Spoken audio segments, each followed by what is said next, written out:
हम थोड़ी देर के लिए मान भी ले कि राम था जी। तो राम में कोई अच्छाई नहीं है। उसका मैं 2-3 उदाहरण बताता हूँ। हम कह रहे हैं, लेकिन लोग तो उन्हें पुरुषोत्तम बताते हैं। वही मैं कह रहा हूँ, पुरुषोत्तम राम नहीं है, पुरुषोत्तम जो है वो रावण है। किसी की बहन को अगर छेड़ा जाए, यहाँ इतने लोग करे हैं, अगर किसी की बहन को छेड़ा जाए, कौन ऐसा भाई है कि अपनी छेड़ी हुई बहन का बदला नहीं लेगा? बिल्कुल सही, बताइए। बहुत अच्छा। रावण की बहन को, सुपनखा को राम ने छेड़ा। राम से उसने प्रस्ताव रखती है कि मैं शादी करूंगी। राम मना कर देते हैं कि मैं शादीशुदा हूँ, लक्ष्मण से पूछ लो। लक्ष्मण के पास जाती है। तो मेरा ये सवाल है कि जब एक ही मंडप में एक ही जगह चारों भाइयों की राम की शादी हो गई थी, तो राम ने झूठ क्यों बोला कि राम लक्ष्मण के पास चली जाओ? वो मना कर देते कि नहीं, मेरे चारों भाइयों की शादी हो गई, मैं शादी नहीं करूंगा, बात खत्म हो जाती। झूठ बोला पहली बात। तो झूठा आदमी पुरुषोत्तम नहीं हो सकता है। ये रावण जो है, बृहद्रथ मौर्य को रावण कहा गया है। Very good. बृहद्रथ मौर्य जी, बृहद्रथ मौर्य के पहले जो 10 राजा हुए हैं, हमारे 10वें राजा बृहद्रथ मौर्य थे। बृहद्रथ मौर्य की हत्या पुष्यमित्र शुंग ने की। पुष्यमित्र शुंग ने हत्या करने के बाद वो वहां का शासक बना अयोध्या का। अयोध्या का नाम पहले जो साकेत था, वो हत्या करता है पाटलिपुत्र में, जो आज पटना है। जी। पटना में हत्या करके वो भाग करके आता है साकेत। साकेत में उसको कोई युद्ध करने वाला नहीं मिलता है, उसको लड़ाई करने वाला कोई नहीं मिलता है, तो इसलिए उस साकेत का नाम बदल कर रखता है अयोध्या। अयोध्या का मतलब कोई योद्धा लड़ने वाला नहीं। अयोध्या। अयोध्या में आज भी अगर जो लोग ये कहना चाह रहे हैं अयोध्या शुरू से है, तो उनसे मैं आज भी बताना चाह रहा हूँ, बोलगा से गंगा पढ़ ले। दूसरी चीज, आज भी लोग वहां चले जाएं, उस अयोध्या के अंदर फैजाबाद में साकेत विश्वविद्यालय आज भी बना हुआ है। उस अयोध्या में जो नदी बहती है, सरयू नदी बताते हैं जी। क्योंकि मैं सीतापुर का भी रहने वाला, एक घर मेरा सीतापुर भी है। सीतापुर में एक चलहरी घाट पड़ता है। नेपाल से दोनों नदी आई है, घाघरा भी और वो शारदा भी। चलहरी घाट पर दोनों नदियों का मिलान होता है, वो घाघरा बनती है। शारदा उसमें घाघरा में विलय हो जाती है, वो घाघरा बनती है। अयोध्या जाते हैं तो वही घाघरा अयोध्या में सरयू हो जाती है, और सरयू के आगे जाएंगे जब गोरखपुर की तरफ, वही सरयू फिर घाघरा हो जाती है। केवल 4 किलोमीटर में वो केवल सरयू रहती है। सरयू इसलिए रहती है, जब पुष्यमित्र शुंग जब पाटलिपुत्र में हत्या किया, बृहद्रथ मौर्य की हत्या करने के बाद जो शासक बना, शासक बनने के बाद जो हमारे बौद्ध भिक्षु थे, उन बौद्ध भिक्षुओं का वो कत्लेआम करने का आदेश दिया, और उसने रखा कि जो एक बौद्ध भिक्षु का सर लाएगा उसको 100 सोने की मुद्राएं दी जाएंगी। तो बड़े पैमाने पर लोग सर कटने लगे, तो सर की डालने की समस्या हो गई, तो बगल में जो घाघरा बहती, तो जो काट के सर लाए जाते थे, गिनती होती थी, गिनती होने के बाद सारे सर वहां बहा दिए जाते थे। जहां सर नहीं, घाघरा में बहा दिए जाते थे। जहां से वो खून बहते हुए गया हमारे बौद्ध भिक्षुओं का, जहां जहां तक खून बहते गया वही सरयू। सरयू का मतलब सर कलम किया, उयो उसमें डाला, सरयू, उसको कहा गया सरयू। तो जो राम है, उसी के दरबार में जो कवि था वाल्मीकि, तो उस वाल्मीकि ने ही उस पुष्यमित्र शुंग को सामने रख करके राम का पात्र डाला। जिसे आप पिक्चर देखते हैं, पिक्चर में असली हीरो कौन है? अमिताभ बच्चन है, धर्मेंद्र है, लेकिन वही शोले में जया वीरू हो जाता है। असली कौन है? अमिताभ बच्चन और धर्मेंद्र है ना। तो ऐसे असली जो है वो पुष्यमित्र शुंग है रामायण में। ये तो आपकी एक अलग ही बात हो गई। राम ने एक राम सेतु वो बनाया, पुल बनाया था, पत्थर पर राम लिखने से। बात पूरी होने जी बताइए। कुछ लोग कहेंगे नहीं, गलत कह रहे हो।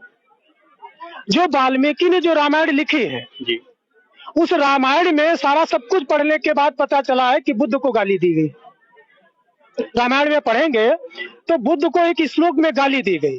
तो इससे सिद्ध होता है कि बुद्ध पहले के हैं, और वो वाल्मीकि बहुत गुस्से में आकर के बुद्ध को गाली कहता है, चोर कहता है, नास्तिक कहता है, धर्म विरोधी कहता है। तो इसका मतलब है बुद्ध के बाद ही ये पुष्यमित्र शुंग हुआ, और पुष्यमित्र शुंग को ही राम कहा गया। रावण दर्शाया गया इसको हमारे भरतरथ मौर्य को अगर हम थोड़ी देर के लिए मान भी ले कि नहीं राम था, तो राम में कोई अच्छाई नहीं है। उसका मैं 2-3 उदाहरण बताता हूँ। हम कह रहे हैं, लेकिन लोग तो उन्हें पुरुषोत्तम बताते हैं। वही मैं कह रहा हूँ, पुरुषोत्तम राम नहीं है, पुरुषोत्तम जो है वो रावण है। किसी की बहन को अगर छेड़ा जाए, यहाँ इतने लोग करे हैं, अगर किसी की बहन को छेड़ा जाए, कौन ऐसा भाई है कि अपनी छेड़ी हुई बहन का बदला नहीं लेगा? बिल्कुल सही, बताइए। बहुत अच्छा।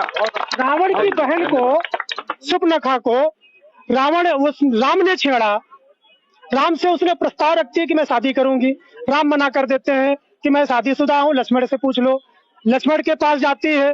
तो मेरा ये सवाल है कि जब एक ही मंडप में एक ही जगह चारों भाइयों की राम की शादी हो गई थी, तो राम ने झूठ क्यों बोला कि लक्ष्मण के पास चले जाओ? वो मना कर देते कि नहीं, मेरे चारों भाइयों की शादी हो गई, मैं शादी नहीं करूंगा, बात खत्म हो जाती। झूठ बोला पहली बात, तो झूठा आदमी पुरुषोत्तम नहीं हो सकता है। ठीक, पहली बात।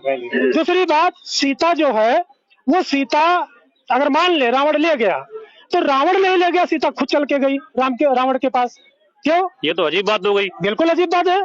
रामायण को पढ़िए, उसी धनुष जो स्वयंवर जो रचा गया, जो जनक ने बुलाया था स्वयंवर, उस स्वयंवर में देश विदेश के सभी राजा आए थे, रावण भी गए थे।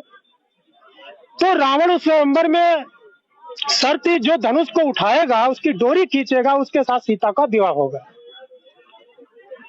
कोई भी राजा उस धनुष को उठा नहीं पाया, रावण भी नहीं उठा पाया था।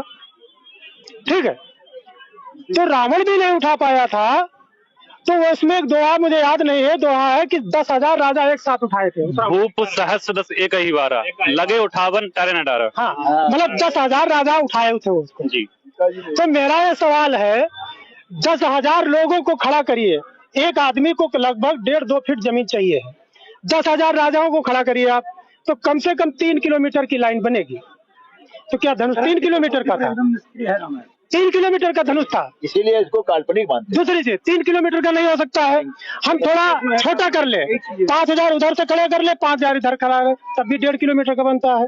हम थोड़ी और कल्पना करें, मान लो 10,000 राजा उठा लेते, मान लो थोड़ी देर कल्पना करें, 10,000 राजा उठा लेते, सीता की शादी किसके साथ होती?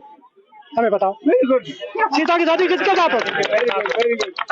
ठीक, चलो नहीं उठा पाया, कोई बात नहीं। तो मेरा ये सवाल है, सीता रावण को कैसे उठा लेगा? आपका सवाल है सीता रावण को।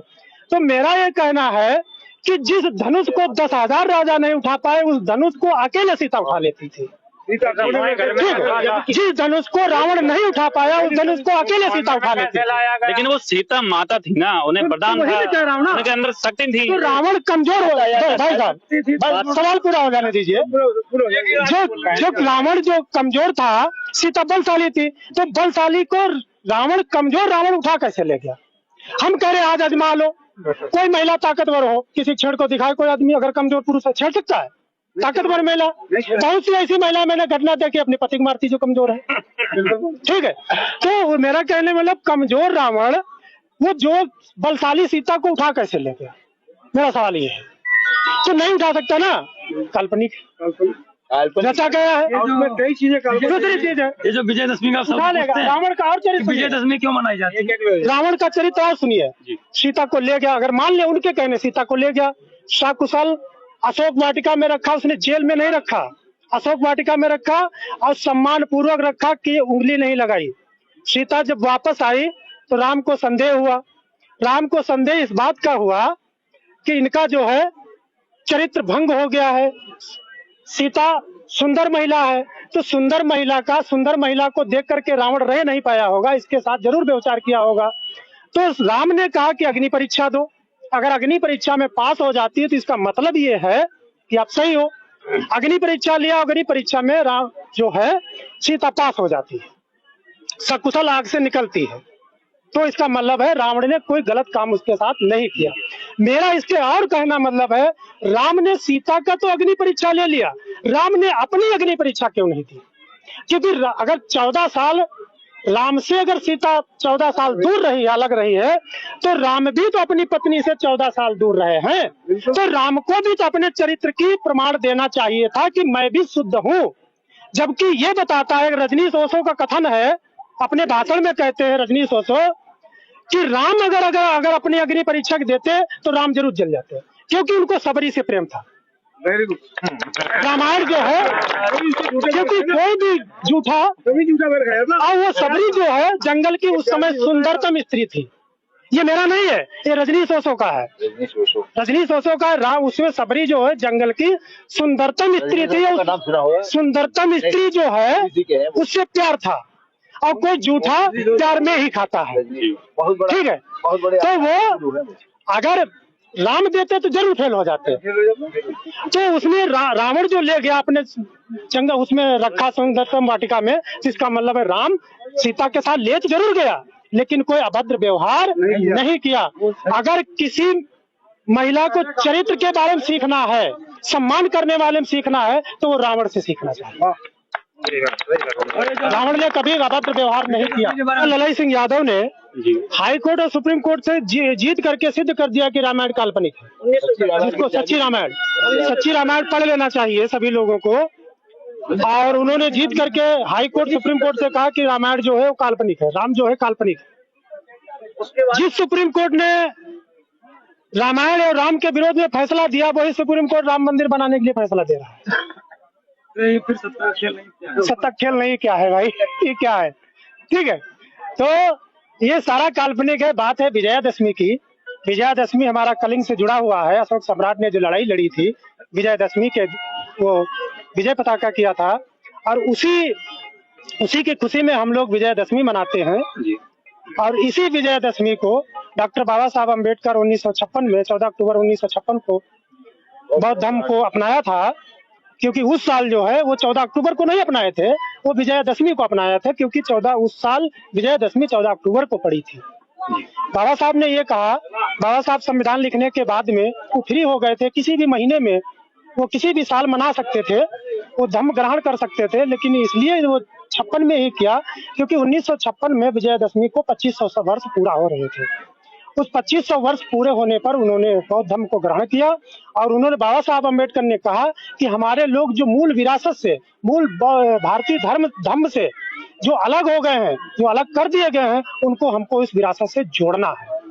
तो विजयादशमी का यही एक मात्र संक्षेप में इतिहास है कि विजयादशमी जो है वो हमारे अशोक सम्राट की जीत के त्योहार है, हमारी जीत का जश्न पर्व है। उनका जो दशहरा है वो विजयादशमी नहीं बताते, वो दशहरा बताते हैं।